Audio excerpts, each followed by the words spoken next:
yeah, things not going right. I just try to keep the right perspective. Power to Live More with Joe Dodds. Welcome to the Power to Live More podcast, all about productivity, organisation, well-being, energy and resilience.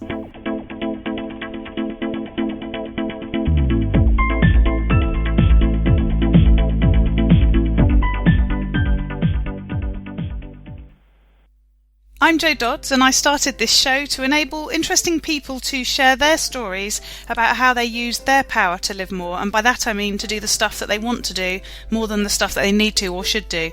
It's about creating a life for yourself where you have the energy, health and space to be happy and fulfilled, spending your time as you'd like, whether that be at work, home or somewhere else entirely. That's your choice. Hello. My name is Ellie Dodds and I'm co-presenter. Today Joe is interviewing Dayne Shuda of Ghost Blog Writers. Dayne approached Joe to come on the show having listened to some of our previous interviews. It's great to get listeners keen to join in. Do let us know if you think you'd make a great guest. Owner of the Ghost Blog Writers, a blogging service provider, Dayne is a husband and father. He enjoys reading books, golfing and the outdoors. Back to the studio. Today I'm interviewing Dayne Shuda of Ghost Blog Writers. Thanks for joining me, Dayne. Great to have you with me. Yeah, thanks for having me on.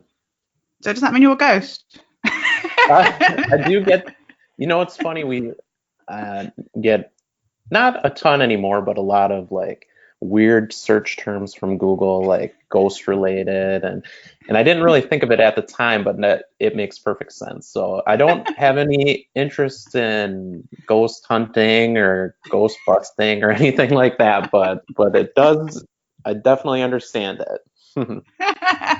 So tell us a bit about who you are and what you do and who Ghost Blog Writers are. Sure. So I'm from the Wisconsin in the United States. Nearest large cities would be Minneapolis and Chicago. We call it the Midwest over here.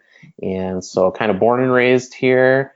Haven't moved a whole lot, but have kind of grown up always interested in business.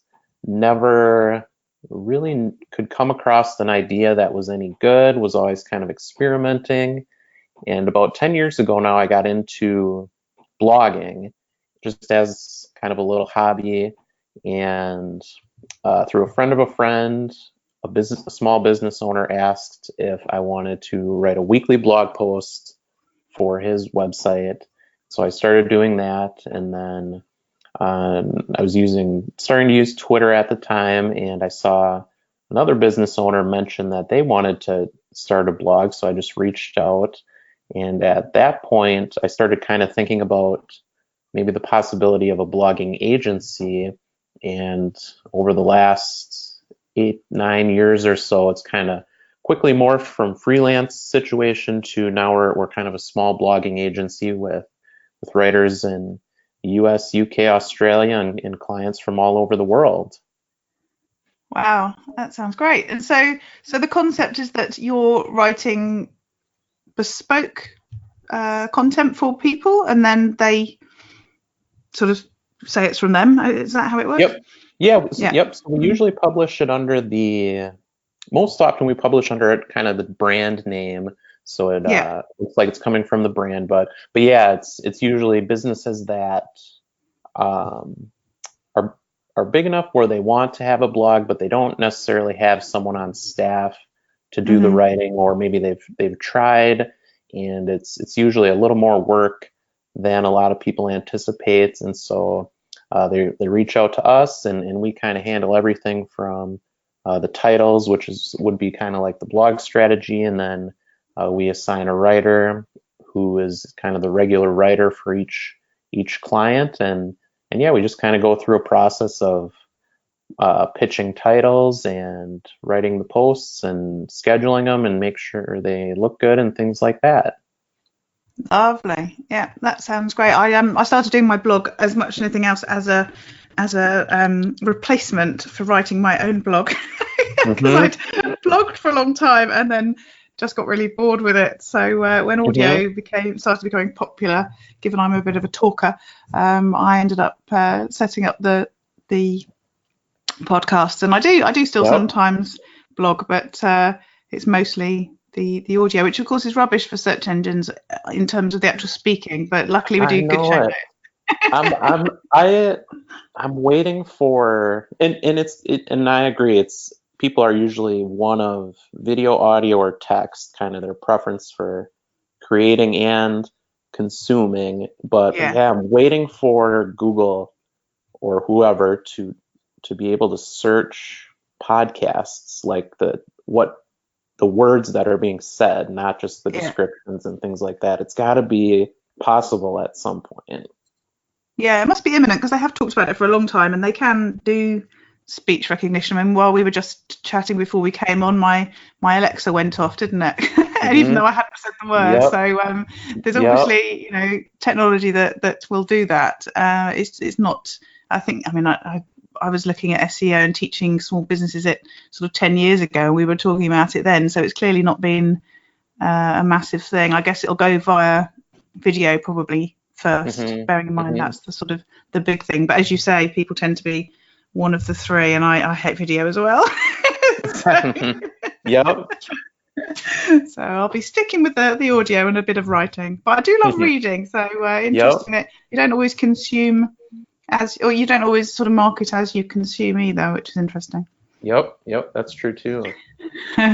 So you are in the Midwest. I always think, we hear that. What does that mean to us in England? Is that where all the TV films came from, or the cowboys and Indians? That wasn't Midwest, was it? I should know more about the origins of the term, but I think so. The big population, I think, was initially on the east side. The New York and that whole side, and so I think as they started moving west, where we are, we're midway to the other side of the continent. So the west would be where the cowboys and Indians and Western movies all were, and where we are, we're kind of halfway out there. Right. Okay. Cool. So I guess that I don't know for sure to confirm that, but it seems like that would make sense. Like halfway on their way out west, they came across the Midwest, and maybe some were too lazy to make it the rest of the trip. Keep themselves safe, probably, or they weren't very good at riding horses or something. Lovely. So you work from home?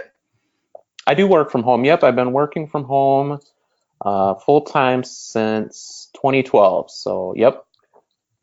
Yeah. And do you have a specific place that you work? Do you have an office, or do you move around? How does that work? I've kind of bounced around. Initially, we had my girlfriend at the time, now wife.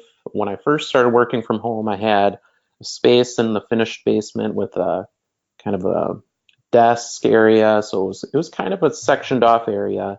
But I've kind of bounced around. My wife also, she's a freelance website designer, and she's had offices at home. And if we've had space where we can turn a bedroom into an office, it's usually been hers. But then she's kind of also she likes getting out of the house more than I do. So she has shared offices and had her own offices kind of outside of the house. And in our current place, I now am in what was to be her home office. So she had a home office that we kind of made, and then she wanted to get out of the house again, so she did that. And so I'm currently in my wife's office. It's interesting, isn't it, listening to the sort of the chronology of it, or the all the differences, because I'm quite intrigued about the whole working from home piece. I have an office that was we had a very big sitting room that we basically had divided into two rooms, and I originally shared it with my husband and my daughter, and they're both really messy. So in the end, I kicked them both out, and I have a lovely office all to myself with a lovely armchair for those moments, where I don't want to be at my desk and all that sort of thing. And I do like working in coffee shops and places sort of out and about as well. I tend to get quite a lot done, I always think, when I'm there, because I don't talk to people, and I don't even do the distracting things that I could be doing on my phone. I do tend to knuckle down and get on with the work. But it's interesting, even the house recently, I've been moving all around it. So like I've been doing my emails on my breakfast bar in the kitchen, and then I'll be sitting at the dining room table, and then I'll be in my bed. And it's I guess that's one of the real advantages of that whole working from home thing is the fact that you don't need one way or one place or one sort of role. If it's a the sort of business where you can use technology and move around, then you can. Yep, and I found that I've really liked it. I don't know that I could go back to a regular office setting. I liked it. It was fine. I like you were just talking about the flexibility, and I still pretty much follow a regular schedule and routine, and usually don't work in my pajamas or anything like that. But I'm disappointed now. I like it. Yeah, you're ruining the myth of working from home. But as we talk now, I'm looking outside, and we're getting a little bit of snow. And one thing I don't miss is any kind of commute, which is, in Wisconsin, is a lot of driving in poor winter weather, and so today I can sip my hot coffee while everyone else has to go outside and brave the snow. Exactly. I was talking to friends the other day. They're just moving to Italy, and he was saying to us, could we get some snow chains for them? They were stopping with us on the way to France because we're right close to the Channel Tunnel, and he was like, can you get some snow chains? Just need the cheapest version, he said, because they're never coming out of the bag. And I was like, well, how are you going to get to from France to Italy without driving on snow? And he was like, oh, we're going coastal, we're not going anywhere near snow, we are never going out in snow. He said, if it snows, all my plans get cancelled. He said, I will not be driving on snow. And I was like, yeah, if you've got that flexibility to be able to do that, and you haven't got to go out, then that's exactly one of the reasons I like it, working from home. Although earlier I was thinking to myself, oh, do you know what, I could quite easily see myself become a recluse, which people who know me would think is really odd because I talk so much. It would seem impossible that I could do that, but just the concept of leaving the house when it's a bit cold and a bit wet, I just can't be bothered. Oh dear. So tell us a bit more about why you do what you do. You sort of touched on it at the beginning. I think you were sort of implying that perhaps there weren't as many opportunities. I don't know if I read into that as there might be elsewhere where you were, and you were looking for something different because of that. But why did you end up doing what you're doing now, and what really drives you to continue doing it?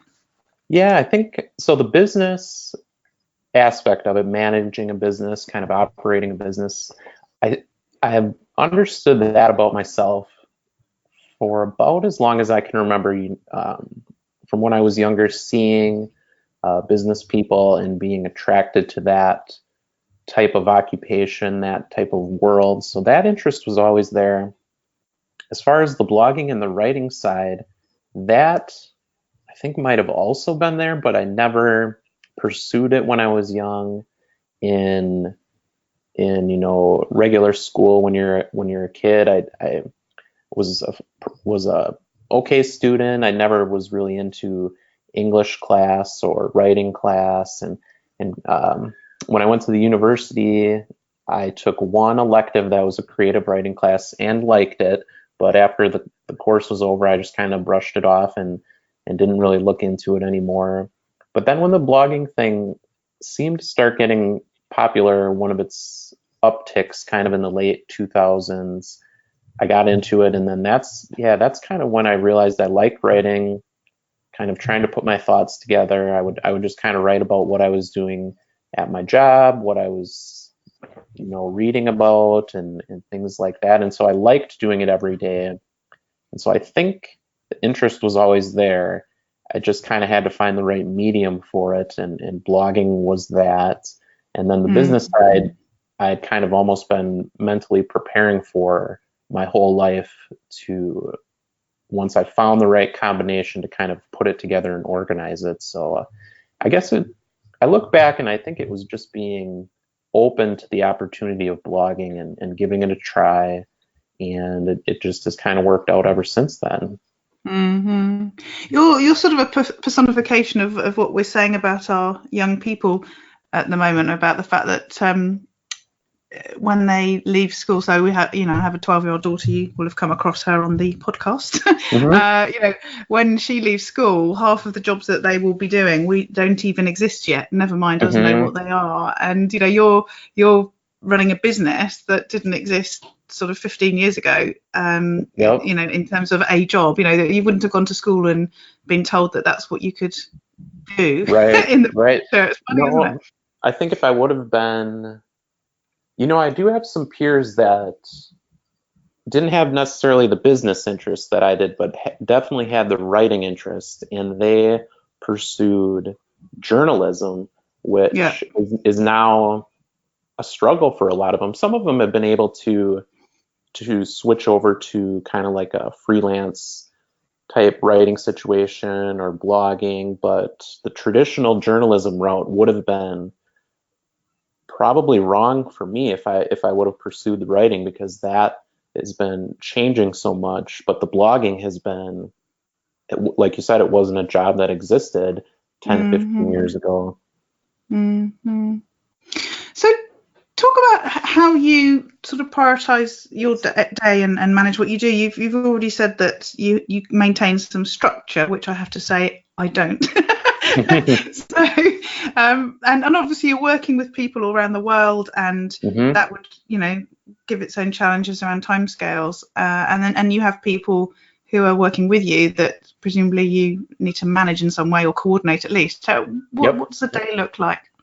Yeah, and I just kind of went through this process again, but usually around every December, January, I look at my schedule. And so the way I work is I have my Google Calendar, and that kind of dictates my tasks for the week, which are usually recurring tasks each day. But every December, January, I kind of go through it and I audit everything I do on my to-do list, and I match it up against what the priorities are for the company, for Ghost Blog Writers. So I kind of go through a opportunity list for Ghost Blog Writers, whether it's a sales opportunity to pursue or a change in structure. And so I do that priority list, and then I look at my daily habits and I look at how they match up with the priorities for the company. And so I make changes. I look for anything that's changed in my life in this past year. So 1 year ago from now, my wife and I had a baby girl, so she changed some of our time availability, and so some of it, which was you're playing that down. Good. I took out about 2 or 3 things that I was doing every week that were fine and keeping me busy. And after our daughter came, I had to free up some more time, and it turned out to be a good thing. And so I kind of do that every year, just make sure I'm not overloading my schedule with unnecessary things, or just really keeping a keen eye on what I should be doing or what I could be doing. That makes me laugh. You could have probably turned that into a program. You know, some people talk about when you have children, it's all a nightmare and you can't get things done, anything else. You could turn it into a program about how having a child means that you streamline what you do, which makes it makes it better. I'm sure someone's done that, haven't they? They've. Yeah, I'm sure.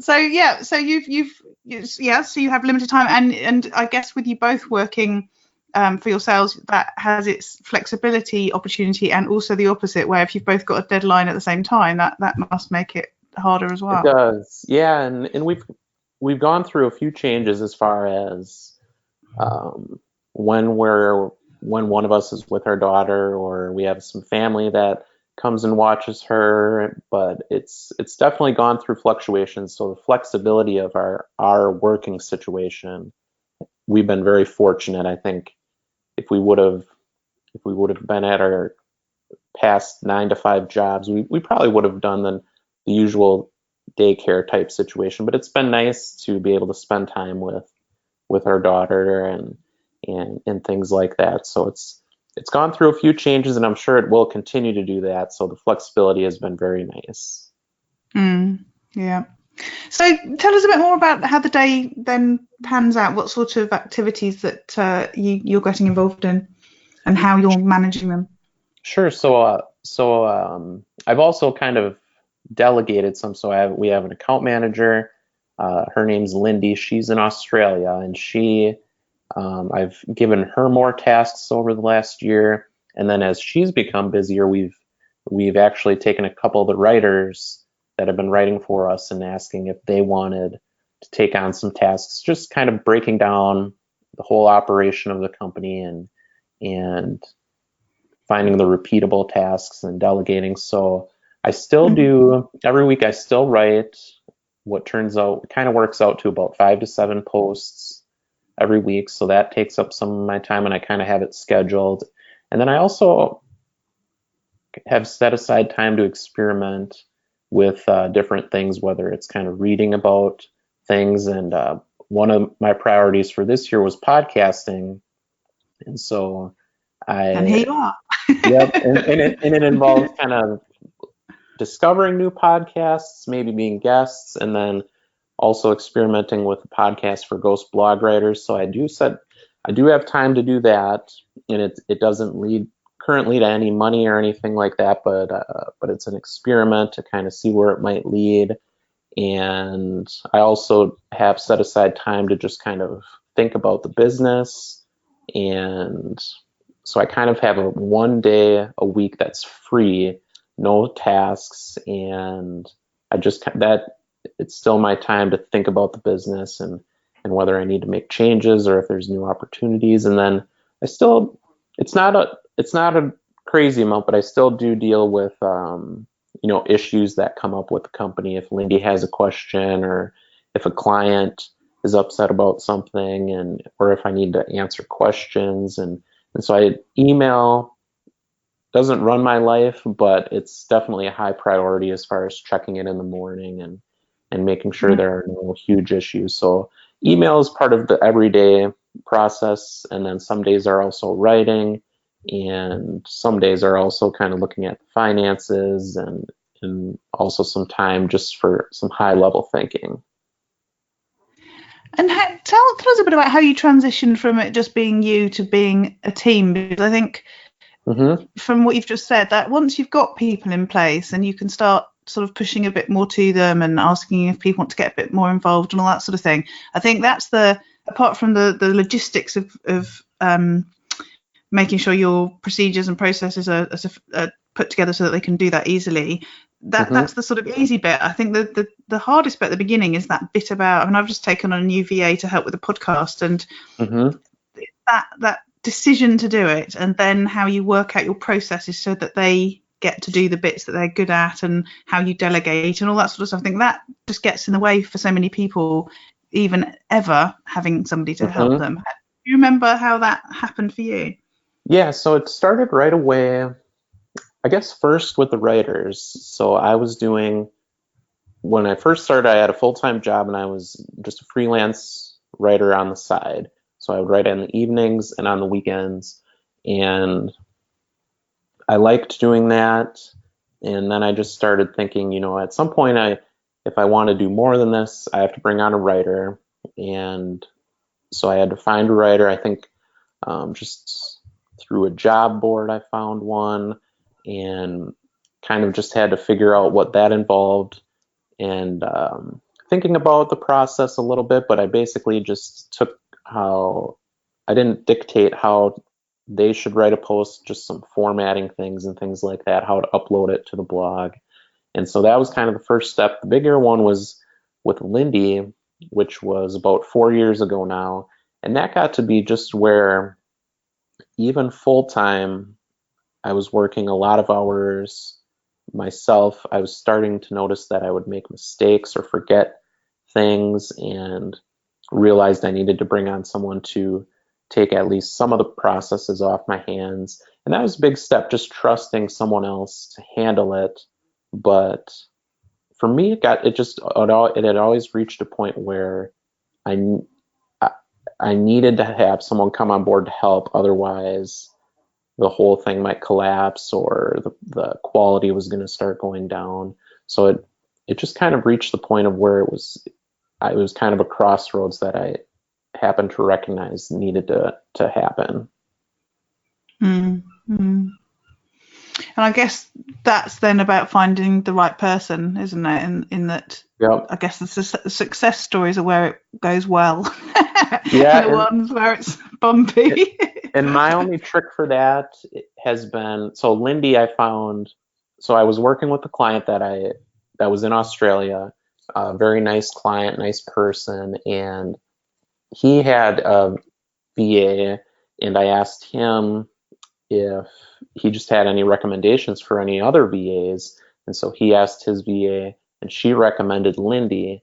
And that has worked well for me with the writers. With Lindy is just, and I've noticed it with other businesses as well, as if you have a job opening, just asking your current network, your current employees, if they recommend anyone. And it kind of takes a lot of the, it doesn't guarantee that it would be a good fit, but it does seem to take a lot of the work out of vetting someone if you can, if you are able to get someone that comes recommended.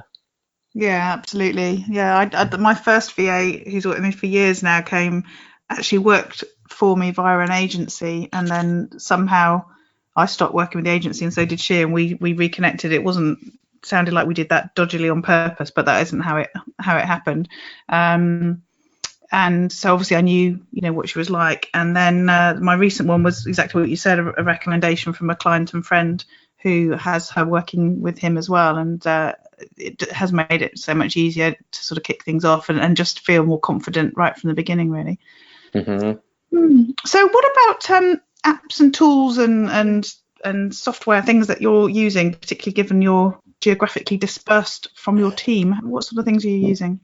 Yep, and that's been important. So yeah, kind of the whole apps and tools thing started really taking off, kind of the cloud-based work right around the time that I got started, which was very fortunate because, like you said, working with someone in Australia, clients all over the world, coordinating everything, needed something where we're all working on the same document or payment systems and things like that. But so I've tried a lot of different project managers and apps for productivity and organization, but the best one that we still use the most, that our business pretty much runs on, is Google's G Suite. So it's Gmail, and then a lot of Excel documents, which we just kind of use as content calendars, keep it very simple, and we use the document portion to create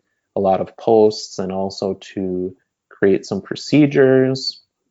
And so over the years, I've kept it fairly simple. Those are the tools we use. We use FreshBooks for invoicing and payments, and also PayPal to pay the writers. And I've tried a lot of tools over the years. Lindy has tried some. We use a tool called Qtext for checking for plagiarism on the posts and things like that. So we're always kind of trying new tools.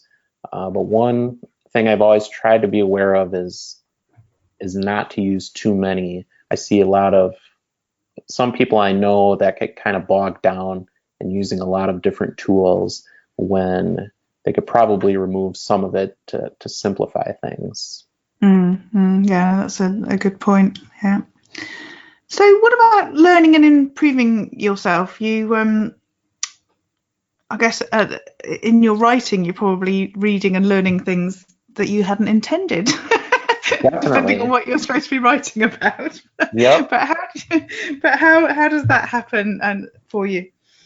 Yeah, and that's kind of where the interest in blogging started for me, is reading blog posts about all kinds of things. And I know even today, I think some people have the perception that a blog post is just someone, almost like a journal or a diary, writing their thoughts. And a lot of it is, but going back 10 plus years, I always got a lot of value from reading about people's experiences or their knowledge about certain topics. And that's kind of where I got into it. And I still do that today. I'll find articles that I like, and I use the app Pocket on my phone. So I'll save it there and I'll kind of read those. But I also really like books.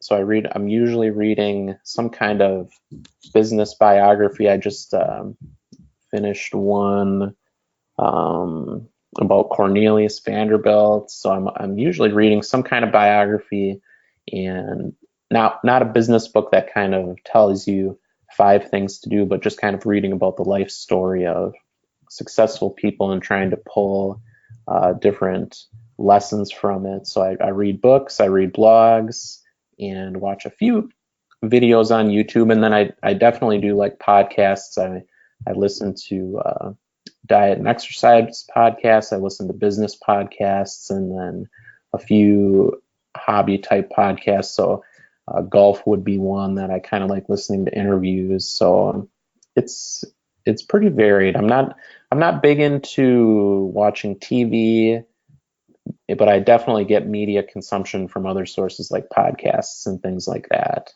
Mm-hmm. And how do you find time to listen to the podcast? That's what people are always asking me. And I say things like walking around, doing the washing, or washing up, or whatever, hanging my washing up. And that's the greatest thing about podcasts is you can do something else. So that's exactly what I do. I usually wake up every morning about, well, depending on our daughter, she's usually a pretty good sleeper, but I usually wake up about 5 and have about a 2-hour period before she wakes up. So I usually read and I make coffee, and then I kind of like to wait for the coffee to cool down. And when it cools down, I listen to a podcast for 15 minutes and drink a cup of coffee. And then I usually do about a half-hour little exercise routine. So I listen to podcasts then and make breakfast for another half hour or so. And that's time to listen.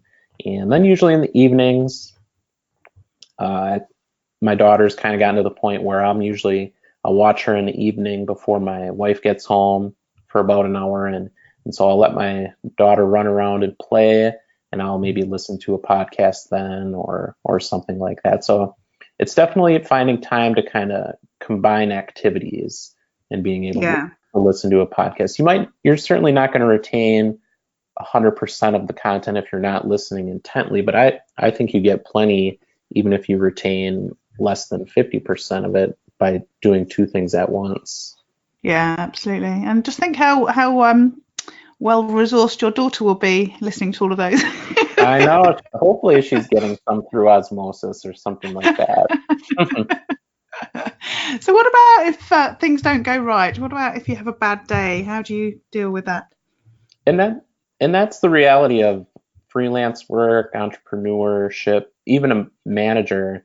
That's most of my job is when I open my email in the morning, it's usually not congratulations or here's something that went right. It's here's an issue. What should I do? How do I respond to this email?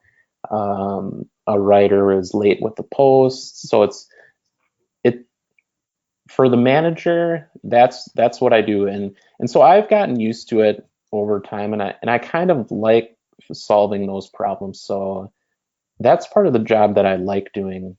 It can certainly wear anyone down, but I look at it as a problem that needs to be fixed in some way. How do you take care of it in the immediate situation so that everyone's happy or it can be resolved and people can move on, and then maybe looking at the future. So things definitely don't go right all the time, although I also do try to tell myself, for me, a big percentage is I see what's not going right, but in the grand scheme of things, it's really a small picture of the business. A lot is going right with the business, but what I see a lot is mostly what's going wrong. So I try to remind myself of that too. And I also, and that is true with our writers too. The writers might do 10 posts and 9 of them are wonderful and they never hear that feedback. One, they have to take some negative feedback and make changes, and over time that can kind of wear the writers down. So try to give positive feedback to kind of offset that. So things not going right, I just try to keep the right perspective. But then also a weird side of me kind of likes dealing with things that aren't going right. Yeah.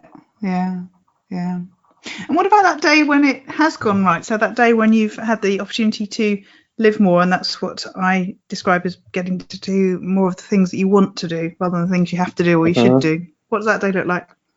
Yeah, so if something goes right, if we get, and make a new client happy and they sign up for a lot of blog posts or something like that, definitely try to sit back and recognize that it's a good situation. Try to provide some positive feedback for everyone involved, usually Lindy, the writer or writers, and acknowledge and try to make them feel good and recognize that this is a very good thing. And then for myself, I usually try not to get too high or low, but I try to in my mind acknowledge that something good has happened. But whether things are going wrong or going right, I try not to let it affect me too much either way, so I don't get too down or too high, because it always seems like when things are going wrong, that something good is just around the corner. But on the flip side, it also seems like when things are going right, you're almost kind of the most vulnerable. Not that the wheels are going to completely fall off, but just kind of be prepared that it's not going to be good times always. So, but you have to acknowledge the good with what comes, because otherwise you're going to be pretty pessimistic person and things like that. So you sound like a very balanced person. I try to be. I certainly have my moments like anyone else, but I do try to be aware of that and try to be balanced. Yeah.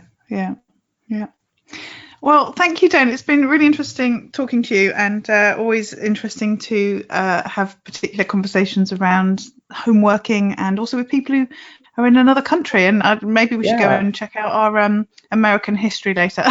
I know. I'm curious about it now. I might have to find a blog post about it or a podcast. I'm sure there's a podcast. Exactly. So thank you for joining me. I really appreciate it. Tell people how they can find out more about you. Sure. So our website, ghostblogwriters.com, or search Ghost Blog Writers and ignore any ghost mythology or hunting type stuff. So there's information there. And then the best place to connect, I would love to connect on LinkedIn is the network I've been using most. So certainly if you find me on there, I think I'm the only Dayne Shuda, but would be happy to connect with anyone. Yeah, lovely. Thank you. All right. Thank you so much. All this information is available in the show notes. If you go to the link powertolivemore.com / in this case 96, you'll find them there. And the tool that I shared on last week's newsletter is Apple Wallet, and for Android, Passbook Wallet. As you may know if you're a reader of the newsletter, I was travelling a bit last week, and it reminded me of the apps because they're really useful in those cases. So, as I say, on iOS it's the Apple Wallet, and on Android it's called Passbook Wallet. And when I fly, I check in online, and then I save the resulting boarding pass to my wallet. So all I have to do is scan my phone when going through departures. And I was interested to see how few people were using that route. And, there was various bits of paper and stuff that were still being used. But it's so convenient, obviously, as long as you keep your phone charged. And it's really sort of comes into its own if you're flying just with hand luggage only as well, because you don't then have to go and do bag drop and all that sort of palaver. You literally just rock up at the airport, scan your phone on the scanner, technical term, and then just go straight through into security and then through to departures. So it makes it really quick. I use the wallet on my iPhone as well when I book tickets for places like Cineworld, because you can save those there too, and it works for trainline.com as well. So when I book train tickets, I went to Birmingham this week, and I just used my phone to scan in and out because I was travelling with Virgin, and it was just really convenient. So that's Apple Wallet and Passbook Wallet, depending on the operating system that you're using.